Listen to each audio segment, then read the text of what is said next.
News is breaking across the love and hip-hop universe, and if what's being said is even halfway true, then things behind the scenes have officially spiraled out of control.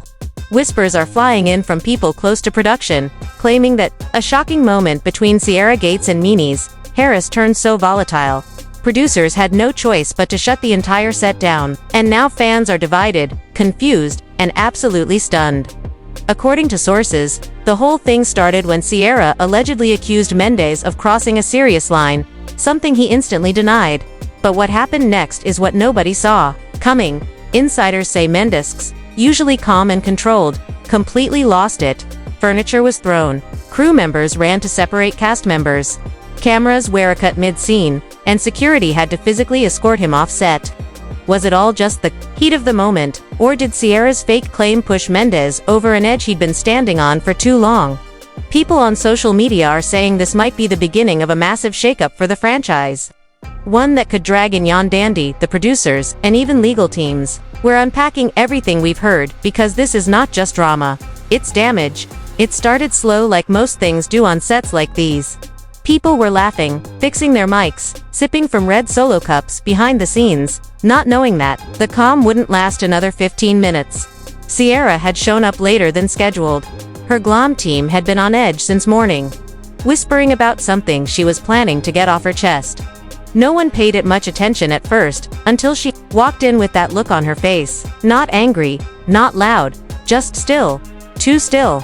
Men's was already seated for a casual scene that was supposed to be about upcoming events in Atlanta. Something light, the kind of scene producers use to stitch tension between bigger moments. But the second Sierra stepped in and sat across from him, the air shifted. The crew noticed it. Even the sound guy paused, as if his instinct told him this scene wasn't going to go the way it was outlined. They said Sierra didn't waste time. She took off her mic pack briefly, adjusted it herself, and then leaned into the camera. She asked them if they were rolling, and when the cameraman nodded, she turned toward Mendeecees and said it. "You made me uncomfortable last week, and I don't like the way you talk to women." Those weren't light words. They weren't the kind of thing people on these shows just toss out in the middle of a conversation, and Mendeecees, who had already been slouching a bit in his seat, straightened up. He blinked slow like he wasn't sure he'd heard right. And then he looked over at the producer behind the camera, trying to confirm whether this was a scene or a trap. "What you talking about?" he asked calmly, but his voice had an edge. The kind that lets you know the calm was temporary. Sierra kept her eyes on him. "I'm talking about when you got in my face in the parking lot. The way you leaned in, the way you pointed. You don't talk to me like that." Someone on set gasped quietly, thinking the mics wouldn't catch it. Another cast member, who wasn't even scheduled to be in this scene, peeked around the curtain like they had just heard something they weren't supposed to. Mendeecees leaned forward slowly, trying to keep his expression steady, but you could see the tension building in his jaw. "I never touched you," he said. "Don't play with that." Sierra smiled, but it wasn't a warm smile. It was the kind of smile that said she knew exactly what she was doing. "I never said you did," she replied, sitting back. "But you made me feel like you could." Those words changed the whole vibe. Cameras kept rolling, but the producer had already started texting someone. Behind the scenes, maybe legal, maybe the showrunner, maybe someone higher, but the text was sent. People were no longer pretending this was a normal filming day. Many sat still for a moment, the kind of still that makes people nervous. Then he stood up slow, deliberate. He wasn't yelling. He wasn't throwing anything. Not yet. He just stood there and stared at her. "You trying to destroy me?" he asked. Not dramatically, just like someone who had too many knives in his back already. Sierra didn't flinch. "I'm telling my truth." Mendeecees scoffed and looked toward the ceiling like he was searching for patience that wasn't coming. He started pacing behind the camera crew, not storming, just moving, too fast for the audio guy to keep tracking him cleanly. He was talking, but most of it was off mic. Low curses under his breath. A makeup artist quietly backed out of the E-room with her brushes still in her hand. Someone asked if they should cut the scene. A producer said, "No, keep it going. This might be the moment." Mendeecees came back into frame and said loud enough for everyone to hear, "You lying on me on camera? For what? For a moment? For a headline? For what?" Sierra crossed her arms. "You don't scare me. I'm not trying to scare you," he fired back. "I'm trying to understand what you gain by making me look like something I'm not." That's when voices started overlapping. A production assistant tried to say something. Another crew member dropped a mic pack. Someone else was saying, "Let's cool off for a second." But it was too late. The energy had already changed. Mendeecees slapped his mic off his chest. It cracked against the ground. The boom operator cursed under his breath. Then Mendeecees picked up a nearby folding chair. Not to throw it, but just to move it out of his way. The problem was it scraped loudly across the floor, adding tension that no one needed. Yandi showed up seconds later. She wasn't even scheduled for that location, but someone had clearly called her. Her eyes scanned the room. She knew the look on his face. She'd seen it before. Not the rage, but the disappointment. She went straight to him. "Just step outside with me," she said softly, reaching for his wrist, but he pulled his arm back. Not rough, just fast, and said, "I'm not doing this. I'm not going to let people play with my name like this." Sierra stood up too. "If the truth makes you mad, that ain't my fault." That was the last straw. Mendeecees turned toward the crew and shouted, "Cut the scene. Cut the whole thing. I'm not doing this fake reality bulls." Before he could finish, a guard stepped in. The guy had been waiting quietly by the wall for most of the shoot, just in case things got tense. Now he moved in front of Mendeecees calmly but firmly. "Just step outside for a second," the guard said. Mendeecees hesitated. His hands were shaking slightly now. Not from fear, but from holding too much in. He didn't yell again, didn't curse. He just nodded once and said, "Y'all going to regret this?" Then he walked out with the guard behind him, Dandy silently following. The room stayed frozen. No one knew whether to keep rolling or start packing up. Sierra looked around, suddenly unsure if she had gone too far or if this was exactly what she planned. She sat back down, took a long breath, and said quietly to herself, "I said what I said." But the silence that followed was louder than anything else.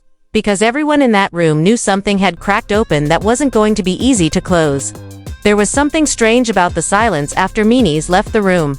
It wasn't just awkward, it was weighted, the kind of silence that follows an explosion when the dust is still in the air and nobody knows what kind of damage has really been done. Production hadn't officially called cut, but no one was speaking into mics. Crew members were standing around, holding cables in their hands without moving. Cameras were still rolling, but the energy was gone. It felt like everyone was waiting for someone else to say what they were all thinking. Yandi had followed him out the side exit. She didn't say anything at first. Mendeecees was pacing in the lot behind the set trailers, breathing hard, head tilted, to the sky, like he was trying not to scream. His chest rose and fell with every breath, his hands flexing by his sides like he was gripping something invisible. She stood a few feet away, giving him space, but her eyes never left his face. "They going to use that? Going to use that?" he said finally, still not looking at her. "They going to edit that to make me look crazy?" Dandy nodded slowly. "I know. You think I touched her?" His voice cracked just a little, like the weight of even asking the question was too much. "No," she answered quickly. Too quickly. Not because she doubted him, but because she knew how bad it looked, and how easily the world jumps on a headline. He turned to face her finally. "I've been working so hard to stay clean, to move right. For the kids. For us, I stayed away from drama. I didn't even want to come back on this show. You talked me into this." Yandi stepped closer. "And you've been good. You've been better than good. But you can't let this break you." She said it. "You didn't do it. We know the difference." But he shook his head. "It doesn't matter what the truth is anymore. Not when somebody say it on camera." Back inside, Sierra was still mic'd up. The cameras had shifted to a loose setup, capturing reaction shots of crew members, cast, and assistants whispering among themselves. Producers were in the corner, huddled around a laptop and texting furiously. Someone had already clipped a preview of the moment. Sierra said, "You made me feel like you could." It was only 10 seconds, but everyone knew it would be passed around by morning. Around by morning, Rashidita arrived around then. She wasn't supposed to be on set that day, but one phone call had her pulling up in sweats and sunglasses. Number, glam, no earrings. She'd gotten the word. And if something was going down with Mendeecees, she wanted to know firsthand. "What the hell happened?" she asked, walking straight into the middle of the room. "I just left Kirk for 1 hour." Sierra didn't flinch. "I told my truth." Rashidita gave her a long look. The kind of look that scans your whole face, reading every line, every twitch, every flinch. "Did he touch you?" "I never said that," Sierra replied, tone steady. But that's what people are going to hear, Rashid Ida snapped. You know that. Everybody knows that. Sierra shrugged. That's not my fault. That's how he made me feel.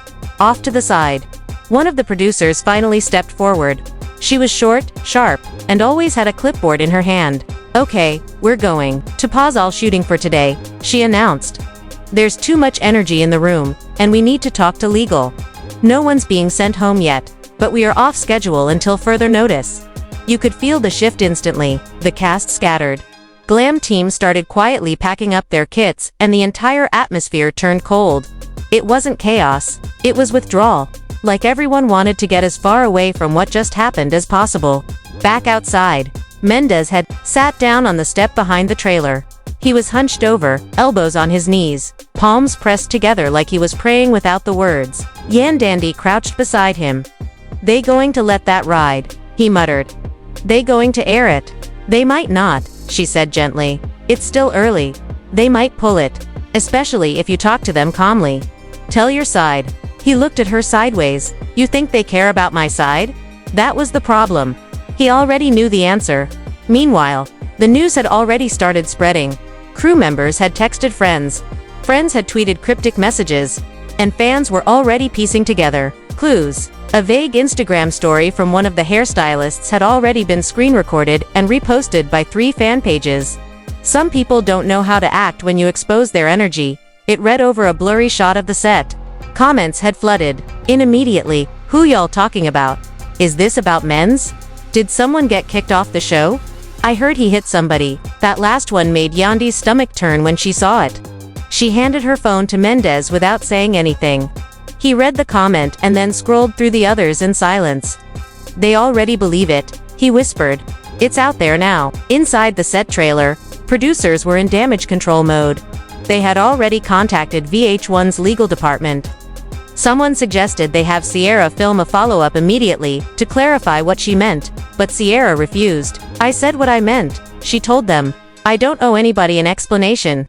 If it was a man who felt threatened, nobody would be asking for clarity. But you said he made you feel unsafe, the producer replied. That can be interpreted in so many ways. That's not my problem, she said again, unbothered. Someone else chimed in. But if he walks from the show over this, that's on you. Sierra looked dead in the camera and said, then maybe he shouldn't have acted like that.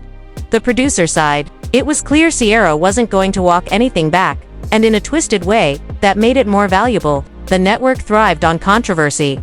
No one said it out loud, but everyone knew messy stories drove ratings.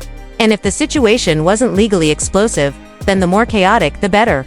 In Seoul, another part of the trailer, Kirk was speaking to Rashida privately. He'd just gotten there and had heard the whole version from her lips. You think Sierra planned this?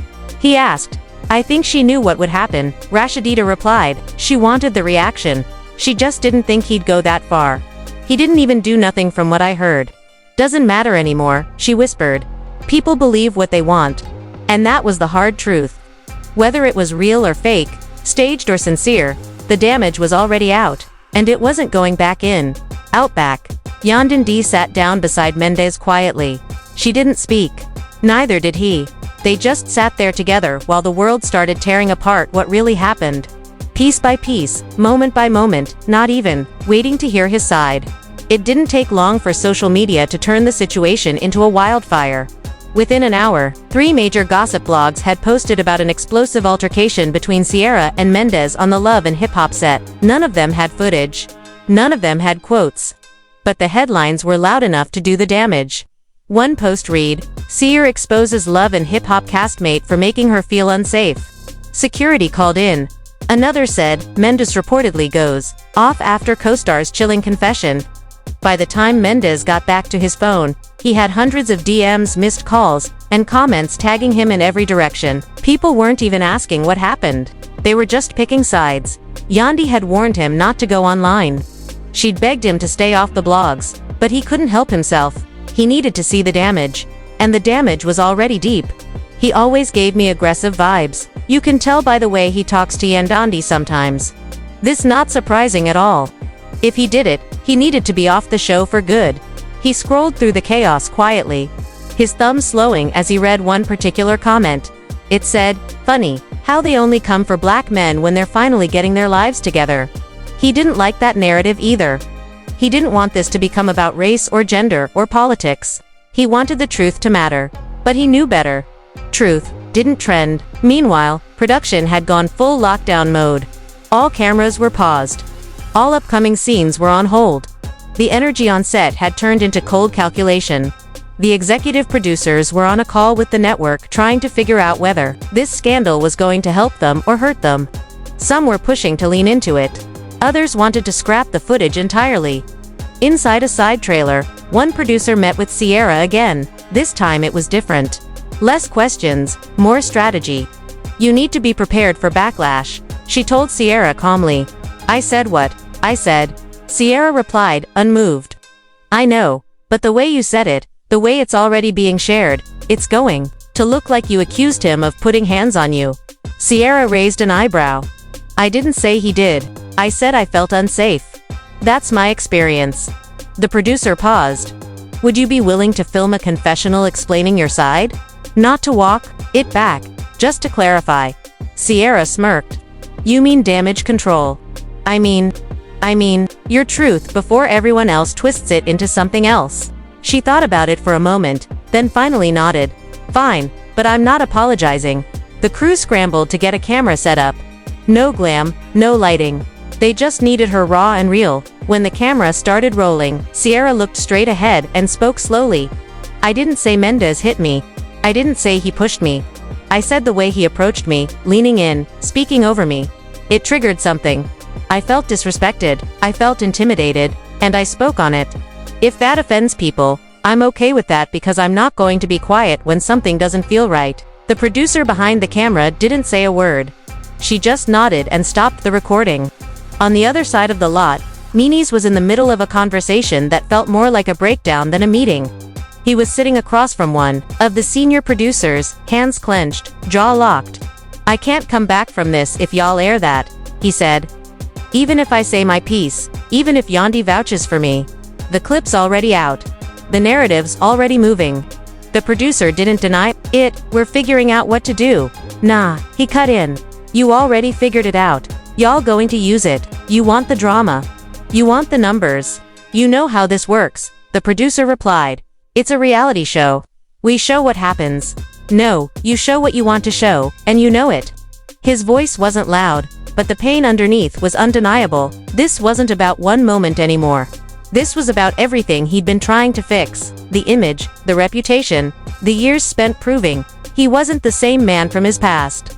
And now, with one on-camera accusation, no matter how vague, all of that was slipping through his fingers. Yandandi was standing nearby talking to legal. She was trying to see if there was any kind of clause that protected them from defamatory edits. The legal team was vague, non-committal, hiding behind standard contracts. It was clear they weren't going to stop anything unless it crossed a legal boundary, and vague accusations didn't. By nightfall, the entire cast had heard about the scene. Some were texting Yandi privately, asking if it was true. Others were already crafting their own responses, prepping for confessionals that hadn't even been approved yet. A few of them had already picked sides and none of them had seen the full footage. At home, Bambi had posted a black screen with a cryptic caption. "Some people will do anything to be seen." Scrappy reposted a meme that said, "Every villain got a victim complex." Fans were running wild with theories. Some were convinced it was all staged. Others were swearing they knew Sierra would be the next breakout villain. A few were calling for the whole show to be cancelled. In the middle of all this, Mendeecees and Yandandi sat in their living room, surrounded by silence. The kids were at a cousin's house. The lights were low. Yandandi was scrolling through Twitter trying to keep up with what people were saying. Mendeecees wasn't even looking at his phone anymore. "You want to go back and film?" she asked softly. He shook his head. "Not like this. Not with them playing with my name." "Then don't," she said. "Walk away." He looked at her and let the lie win. "No," she whispered. "Let the truth breathe without cameras." But even as she said it, they both knew it wasn't that simple. This wasn't just a personal moment. It was public now, viral. And no matter how he handled it from here, someone somewhere was going to twist it into whatever story suited them best. Meanwhile, Sierra was still on set laughing with her assistant. Her mood hadn't shifted. She was already talking about what she wanted to wear in the next episode. Someone handed her a phone showing her how her confession clip was already trending. "They eaten it up," she said with a grin. Someone asked her if she was nervous about the backlash they'll forget by next week. She replied, "They always do," but deep down, she knew this wasn't like other drama. This had crossed a line she hadn't fully considered. Because even if people moved on, the ones involved wouldn't forget. And the ones who saw what really happened wouldn't either. The following morning felt like a storm had passed, but the sky was still dark. No one from production had sent a schedule. There were no group texts, no call sheets, no transport vans lined up for the next shoot. It was like the entire set had hit pause. Unofficially, Love and Hip Hop was on hold. Not because of logistics, but because no one knew how to proceed after what happened at between Sierra and Mendeecees. Mendeecees hadn't slept. He'd spent the night on the couch, flipping between silence and frustration, trying not to wake Yandi, who eventually fell asleep beside him, fully clothed, her phone still in her hand. The house was quiet, but his mind wasn't. He couldn't stop replaying the scene. The words Sierra used, the way she looked at him, the way everyone else looked at him after. Like something had shifted, like he'd become dangerous, even when he hadn't done a thing. It was a feeling he'd fought against for years, ever since getting out, trying to be better, trying to show up, right? And now, one sentence had dragged him back into a narrative he'd worked so hard to escape. Yandandi woke up just after sunrise. She didn't say anything at first. Just sat next to him, scrolling through her phone quietly. There were more updates, more blogs.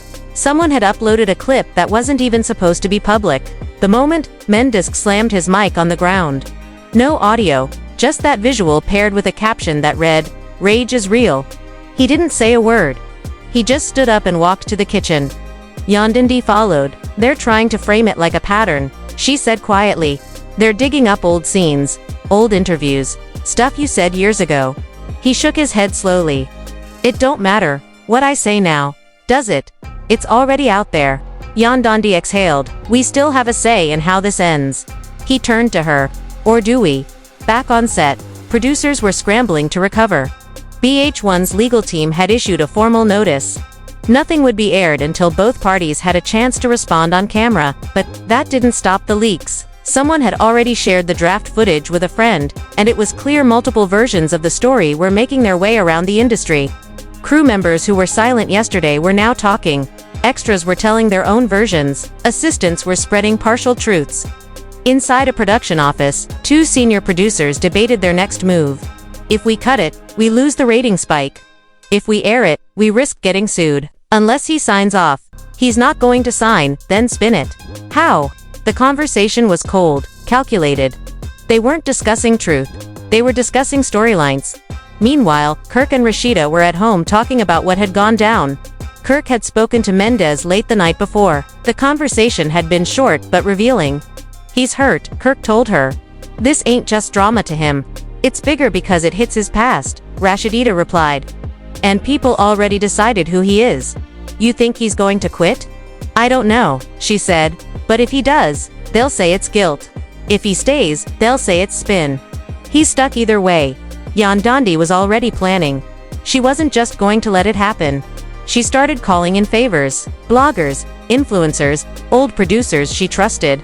People who could help her get his side of the story out before the network twisted it. She reached out to a podcast host she knew. Someone neutral. Someone who'd let Mendeecees speak without judgment. When he finally agreed to do it, it wasn't because he wanted to defend himself. It was because he needed to look his kids in the eye and say he didn't stay silent when someone lied on him. The podcast was raw. No edits. No clips. Just Mendeecees. And a mic. People don't understand what it's like to be accused of something you didn't do on camera.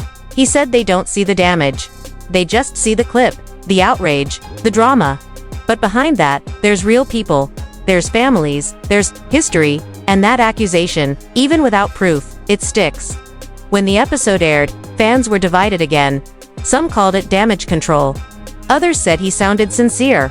A few said Sierra was still brave for speaking her truth, but the tone shifted. For the first time, since the explosion, people were asking for the full story, not just a headline. Sierra, meanwhile, hadn't posted anything. She was quiet. She was quiet. No stories, no tweets, just silence.